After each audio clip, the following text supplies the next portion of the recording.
Next up for us, 1 p.m. Eastern, Las Vegas Raiders 1-0 at the Buffalo Bills 0-1. And good God, did they look bad last night. Highmark Stadium in Orchard Park, New York, 68 Fahrenheit, mostly cloudy, 9 miles per hour. Obviously, we all who hammer football year in and year out know that the week 2 is the overreaction week, and there's a great opportunity to take advantage of it.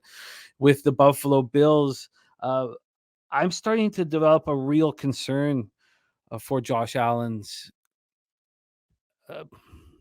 confidence. And you could say, well, he looks so confident because he's taking these risks. But it feels like, are we getting into the point now? He had 29 interceptions over his last 2 seasons. He starts off with 3. Are we getting to the point where, he's seeing ghosts? That is the question because part of me was like, oh God, I want to be on the Bills. I want to back the Bills after the debacle in New York. And then do I want Josh Allen? Is this big of a favorite? And the answer is no, I don't. I don't at this point here. Bills open up -9 and -106. They're now -9 and -103. No movement there. From a total side of things, we're sitting at 47. That's right where it opened. It did drop to 46, so it was at 46 today in the afternoon for a very short period of time, and then it went right back up to 47. So we really have no move on side or total. Let's see what we're dealing with here from a cash flow perspective. 45% of the tickets and 95% of the cash are on the Bills. Line's not moving off of the 9. From a total side of things, 81% of the tickets and 96% of cash is on the under. Birdie says he bet the Raiders 9.5. Says doesn't love it, but that line is too high. It's too high. I agree, but the Bills need to have a big performance under Ken Dorsey. I think this offense needs confidence so badly. Let's talk about the Raiders first, though. Coming off a tough 17-16 victory at Denver, they closed as 3-point dogs in the win. They've now beaten the Broncos 7 straight times. First game in the Raider uniform for Garoppolo, 20 of 26, 200 yards, 2 touchdowns, 1 interception. Jacoby Myers caught 9 passes for 81 yards and 2 touchdowns. And then he took that hard hit from Kareem Jackson. So he's in concussion protocol. And I don't expect him to play this Sunday, but he still could. Devontae Adams caught 6 passes for 66 yards. Josh Jacobs ran 19 times for 48 yards. He did not get the extension that he wanted in the offseason. I don't expect he's going to have. Well, I shouldn't. I just think that there's some really important players in the NFL that are unhappy with their contract. And here's one right here. Nate Hobbs is all over the field. 12 tackles, 2 for a loss. Max Crosby was a menace. 5 tackles, 1 sack, 2 quarterback hits. And 7th overall pick, Tyree Wilson, just didn't look like he's in game shape. I don't think we should put too much into it right now. I imagine he's going to get stronger as the season goes on. And then we still have the Chandler Jones fiasco. He's not allowed in the facility. McDaniel's refusing to make a public anything at this point. But here's a guy who has 112 sacks, second most sacks since 2012.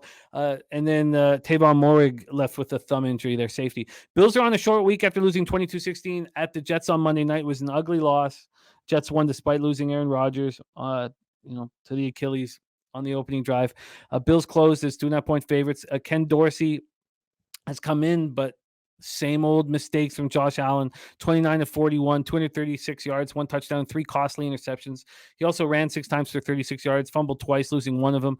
And now we have the 0-5 in overtime. I mean, that's another thing that's going to get in your head as a quarterback. 0-5 in overtime. Stephon Diggs was all over the field, caught 10 passes for 102 yards and a touchdown. James Cook, 12 carries for 46 yards, caught 4 passes for 17 yards.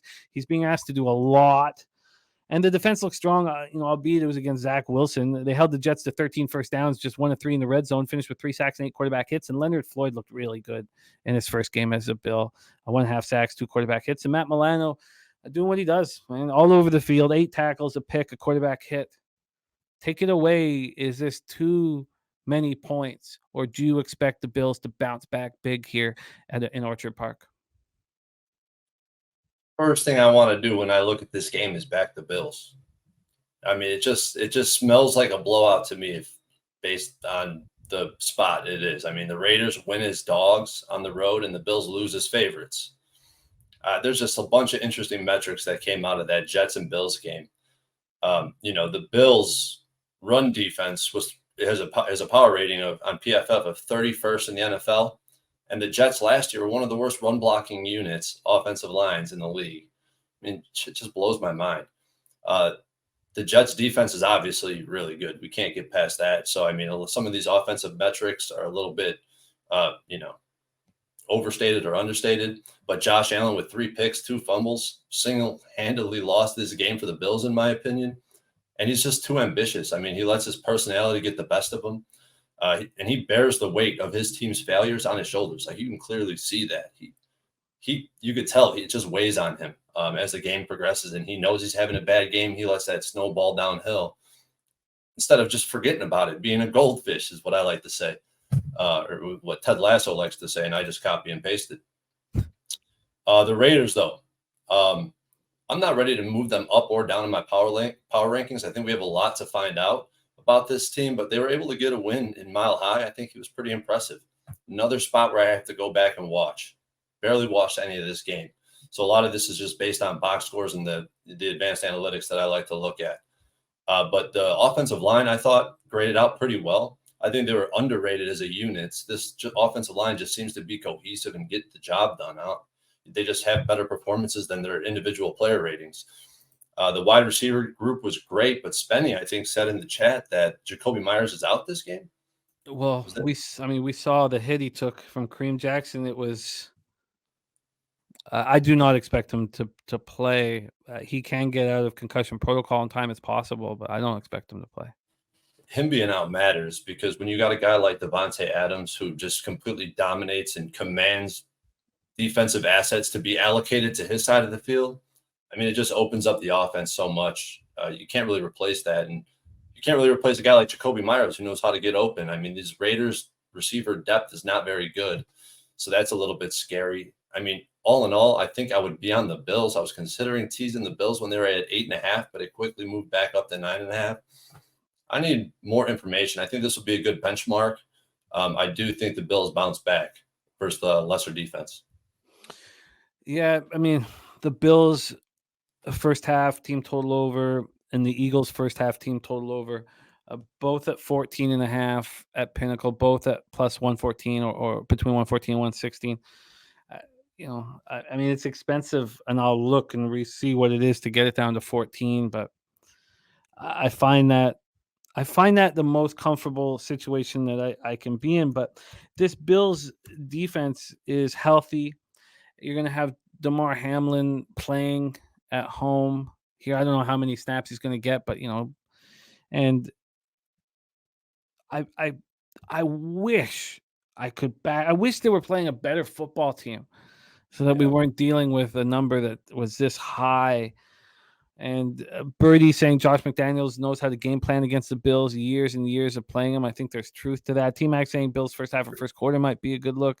And Al Cervix says Allen's post-game interview is very concerning for me. He seems mentally wrought, very self-defeating. Yeah, he does. And it's a concern. It's a real concern. Slatsy says Josh Allen broke up with his girlfriend.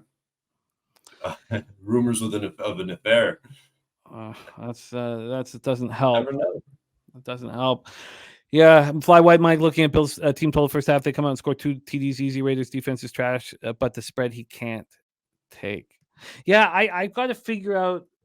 Maybe I need just to, we get a ton of. I listen to Buffalo radio whenever I'm in the car. I mean, maybe I need more time to sit with Josh Allen, but I expect a big bounce back here from the Bills. And I understand why it moved to 9.5, and maybe any number under 10 is okay. Maybe, but the first half team total over is the most appealing spot to me at this point, and I'll have to take some time with that, with just the first half here. But that's it for me. Is there anything you want to make official or touch on here? This 4.5 first half minus 4.5 minus 119. I mean, that is pretty appealing right now, and that's what Sammy Comer is talking about right now. Tongue Tied says he's seeing 8.5s again. Well, I guess that first half -4.5 is pretty appealing. Is there anything that you want to make official or any lean or anything that you want me to write down before I move on to the next game? You don't have to write anything down. I was thinking about a teaser. I'm not ready to move on that. The last thing I do want to say is if you see this line not get up to 10 and 90% plus of the money still on the Bills, don't take the Bills. Yeah, we'll keep a close eye on the market there. Let's move on.